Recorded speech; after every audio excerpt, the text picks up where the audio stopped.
Novak Djokovic's default from the 2020 US Open disappointed and upset many people, the angriest being his fans. Many avid Djokovic supporters didn't feel that the disqualification was warranted and believed that the line judge overreacted. Things got so bad that they leaked her Instagram and flooded her comment section with messages full of hate and even death threats. Thankfully, Novak stepped in and reminded his fanbase to not send this woman bad messages. Joker tweeted, "Dear Nole fam, thank you for your positive messages. Please also remember the linesperson that was hit by the ball last night needs our community support too. She's done nothing wrong at all. I ask you to stay especially supportive and caring to her during this time. From these moments, we grow stronger and we rise above, sharing love with everyone. Europe, here I come." I was really glad that Novak stepped in and said something to his fans because it was really getting out of hand. I saw a bunch of crazy theories where people said that she conspired against Novak to help Roger and Rafa maintain their records, which in actuality this innocent lady was hit and now has to receive these death threats from crazy fans. I like Djokovic, but many times his fans can turn people off and paint a bad narrative about the 17-time major winner. Public perception is everything, and I'm sure Novak saw how bad this made him look, even though he himself didn't type those comments. I think this incident itself highlights how in the Nole fam community, there needs to be a change, and they themselves need to, as Novak always says, spread positivity. Moving on from that, world number 1 Ashley Barty has revealed that she won't be defending her Roland Garros title due to ongoing coronavirus concerns. Barty announced her withdrawal in a statement that reads, "It has been a difficult decision to make, but unfortunately, I will not be competing in Europe this year. Last year's French Open was the most special tournament of my career, so this is not a decision I have made lightly. There are 2 reasons for my decision. The first is the health risk that still exists with COVID. The second is my preparation, which has not been ideal without my coach being able to train with me due to the state border closures in Australia. I wish the players and the French Federation all the best for a successful tournament. I now look forward to a long preseason and the summer in Australia. It has been a challenging year for everyone, and although I am disappointed on a tennis front, the health and well-being of my family and my team will always be my priority. Thank you to my fans for your continued support. I can't wait to play for you again." Barty's decision to pull out is totally valid, and I feel that we often forget that the pandemic hasn't gone anywhere and is still a major issue, especially in Australia. She also mentioned that the situation prevented her from training with her coach, and she probably just feels unprepared. Barty's ranking likely won't be affected by her decision, as she will keep her points from that French title last year. Speaking of the French Open, the tournament, which does plan to have spectators, just released their safety protocol plans. Their website reads, "The French Tennis Federation has adopted a responsible organization strategy by limiting the number of spectators at the tournament. Roland Garros Stadium, which spans just under 30 acres in total, will be split into 3 separate sites, each of which will include a show court and its surrounding outside courts. In order to adhere to the maximum number of people authorized to gather in one place, the site's capacity will be limited to 5,000 spectators for the Philippe Chatrier and Suzanne Lenglen sites, and 1,500 spectators for the Simone Mathieu site. These exceptional measures mean that the current health and safety guidelines can be respected. In these unprecedented circumstances, spectators will only be granted access to the area of the stadium shown on their numbered ticket. They can watch matches on all of the courts within the site, including the corresponding outside courts. Only the Simone Mathieu site does not include outside courts. Seats in the stands will be allocated according to a strict protocol. On the show courts, 1 seat will be left empty on every row between every group of purchasers, a maximum of 4 people who wish to sit in adjacent seats. On the outside courts, every other seat will be out of bounds, and spectators may sit in any other available seat. No outside court tickets will be sold for the 2020 tournament.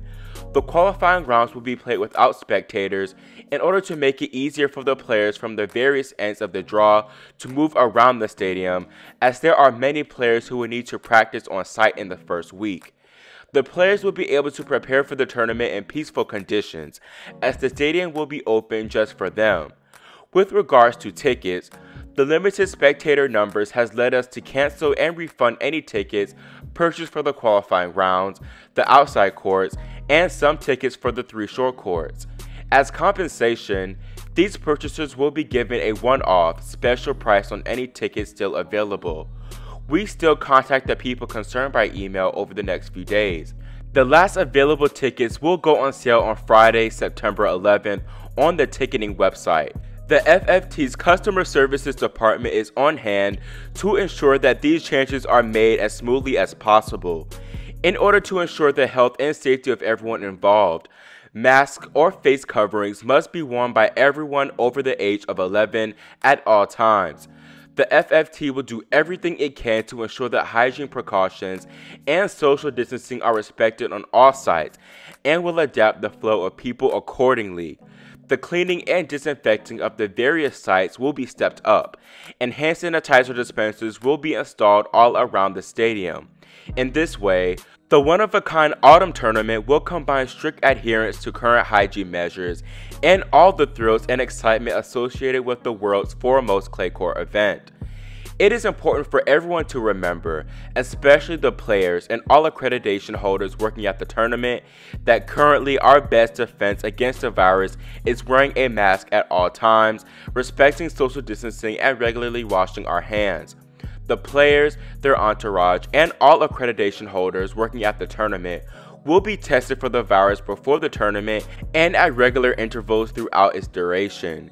In order to respect the health and safety measures, all players must stay in one of 2 hotels proposed by the tournament organizers. The player spaces and services will be adapted to the health situation connected with the COVID-19 crisis.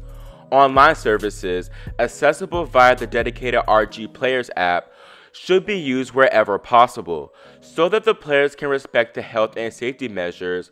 The tournament will set out different routes for the players and their entourage to take, according to their schedule. This means that the players will only be granted access to the stadium on match days, and there will be 2 separate player areas, each offering the same services. On non-match days, the players will only be allowed in the John Bowen Training Center. These measures will allow us to equally divide the players into the 2 player areas, limit their interaction, and keep the number of people in each area at any one time to a minimum. Furthermore, all press conferences will be video conferences. On the courts, the organization of the matches will also be adapted to the current situation. Systematic cleaning of any contact surfaces, all ball kids and line judges must wear a mask, no passing of towels, etc. In addition, Roland Garros wanted to show its support of the players who have had a particularly difficult financial year by adapting the prize money awarded for the 2020 tournament. To do this, the difference in prize money awarded to the winners of the singles tournaments and the first round losers has been drastically reduced. This year, any player that loses in the first round will be awarded 30% more than last year, bringing their winnings to $71,000. A significant effort has also been made in terms of the qualifying rounds, with a 27% increase in prize money compared with 2019. Any players who lose in the first round of the qualifying competition will take home a check for $11,800 US. The players competing in this event are those who have been the most affected by the COVID-19 crisis. Moreover, tournament director Guy Forget said that all players will be tested upon their arrival in the French capital city. They will be authorized to play if they return a negative test and will undergo a second test 72 hours later. Players will then be tested every 5 days as long as they remain in the draw and will have to stay in the 2 hotels booked by the organizers. To be honest, this all sounds nice, but I'm not sure if the French Open can run successfully because it has the reputation of being the messiest slam. The US Open has done a phenomenal job in running their event, only having 1 positive test and keeping the players and fans really happy. with the exception of the French players that came in contact with Benoit Paire. I'm doubtful the French Open will have the same success with fans and a rapid rise in cases, but I hope everything is successful. How do you feel about Djokovic's tweets, Barty's withdrawal, and the French Open protocols? Leave your thoughts in the comment section below, and subscribe and click the notification bell so you're notified whenever we post new content. Thanks for watching, and we'll see you next time here on Grand Slam Tennis News Today.